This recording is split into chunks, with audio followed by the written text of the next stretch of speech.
اور اس وقت کو بھی یاد رکھو جب اللہ فرمائے گا کہ اے عیسیٰ ابن مریم، کیا تم نے لوگوں سے کہا تھا کہ اللہ کے سوا مجھے اور میری والدہ کو معبود مقرر کرو؟ وہ کہیں گے کہ تو پاک ہے، مجھے کب شایع تھا کہ میں ایسی بات کہتا جس کا مجھے کچھ حق نہیں۔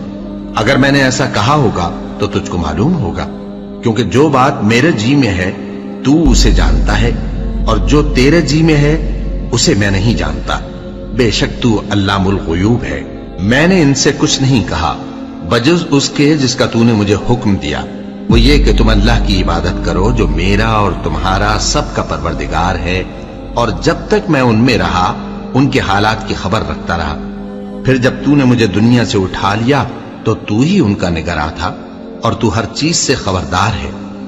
اگر تو ان کو عذاب دے تو یہ تیرے بندے ہیں، اور اگر انہیں بخش دے تو تیری مہربانی، اس لیے کہ تو ہی غالب ہے، حکمت والا ہے۔ اللہ فرمائے گا کہ آج وہ دن ہے کہ سچوں کو ان کی سچائی ہی فائدہ دے گی۔ ان کے لیے باغ ہیں جن کے نیچے نہریں بہ رہی ہیں، ہمیشہ ہمیشہ وہ ان میں بستے رہیں گے۔ اللہ ان سے خوش ہے اور وہ اللہ سے خوش ہیں، یہی بڑی کامیابی ہے۔ آسمان اور زمین اور جو کچھ ان دونوں میں ہے سب پر اللہ ہی کی بادشاہی ہے، اور وہ ہر چیز پر قادر ہے۔